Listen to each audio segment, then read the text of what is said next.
Well, the domestic life was and is attached to the Messiah's journey.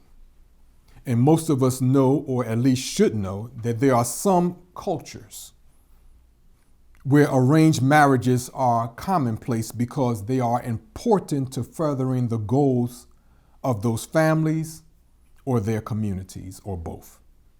Now, the Bible contains several narratives where arranged marriages are involved. This bears on the domestic life. One of these arranged marriages was Abraham's marriage to Hagar, the handmaid of Abraham's wife, Sarah. This is in Genesis chapter 16. It states, "And Sarah, Abram's wife, he was called at that time, took Hagar, her maid, the Egyptian, and after Abraham had dwelt 10 years in the land of Canaan, and gave her, Sarah, gave her to her husband Abraham to be his wife." Now, there's a lot in that. Hagar had to accept it because they didn't have slaves like that. But you get the point. That's an arranged marriage. Another of these arranged marriages described in the Bible was Rebekah's marriage to Abraham's son Isaac. Abraham desired a specific type of woman to be the wife of his son. So he sent one of his trusty servants, loyal servants, to search out this type of woman in his homeland. This servant was very loyal to Abraham, and he beckoned the Lord to help him accomplish this important task for his master, Abraham. The servant eventually discovered Rebekah because she fulfilled the requests that he made to the Lord in prayer. Rebekah had unique qualities. She was very humble and very charitable. It doesn't say that specifically, but if you read the narrative, that's clearly indicated. Well, Rebekah was the mother of Jacob, who became the father of the tribes of Israel, including the father of Joseph and Benjamin. That's who Jacob was. So this divinely arranged marriage permeated throughout the plan of Allah for the deliverance of his chosen people, the children of Israel, and to a land of their own. We're talking about prophecy, not history. So Rebekah was humble and patient enough to observe the conditions surrounding her selection to be Isaac's wife. Follow me on this. She saw the hand of Allah in this situation, according to the narrative. So she agreed to embark on the journey that brought her to Isaac. However, Isaac was unaware that a wife was being selected for him. So it was not a done deal when they embarked on the journey, Rebekah and the servant of Abraham, to meet Isaac. Isaac had to accept Rebekah.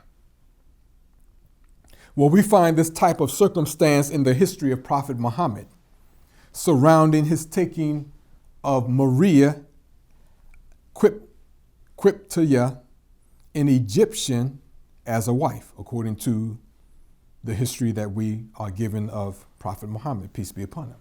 So in the Holy Quran, it states regarding the marriages of Muhammad, in a believing woman, if she gives herself to the prophet, if the prophet desires to marry her. It's a 2-letter word, if, but it's the biggest word in that statement.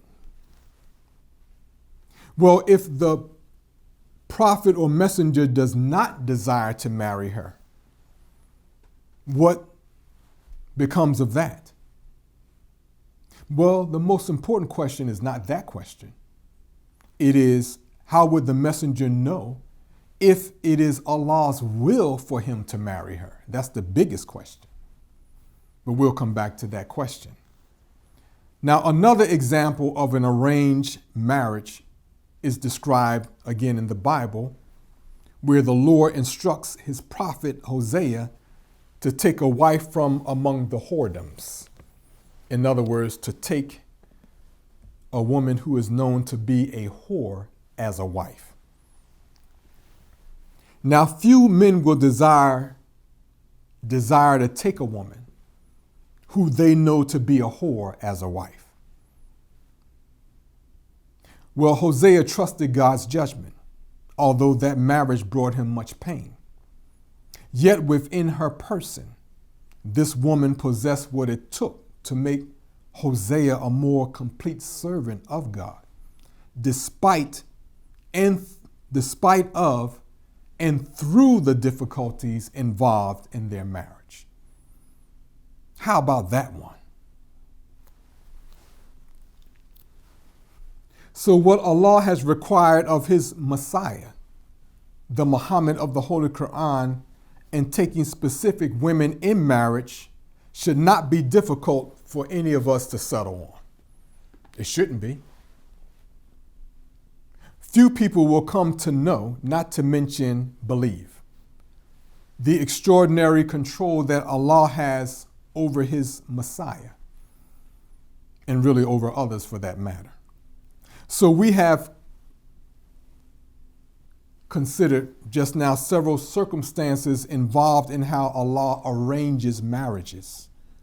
One is where Allah orders his messenger to take a specific woman as a wife, in the case of Hosea. Another circumstance is when a woman comes to Allah's Messiah or messenger and asks him to take her as a wife. And yet another circumstance is when there is an agreement among several people to arrange a marriage. For example, as it was between Abraham, Sarah, and Hagar, and between Abraham, Rebekah, and Isaac. These circumstances involve great complexity. Now, we can't say if any woman would declare that Allah sent her to be the wife of his messenger. We can presume that this is so. Why wouldn't he do that? However, in the case of Rebekah, she was what Abraham, the friend of God, desired for his son. She was the fulfillment of Abraham's righteous desire and prayer in the prayer of Abraham's servant, assigned to find Isaac the ideal wife, or at least the wife that Abraham wanted for his son. Well, if I say to you that Allah ordered me to take you as a wife, then you have to start with that declaration and your consideration and deliberation about whether to accept the marriage offer. Now, what are we dealing with? We're dealing with the domestic life. And of course, when the synagogue of Satan and its group of hypocrites and disbelievers attack the domestic life of the Messiah, they're going to leave out very, very critical points and facts. And I just mentioned the biggest fact. Allah ordered me to take you as a wife.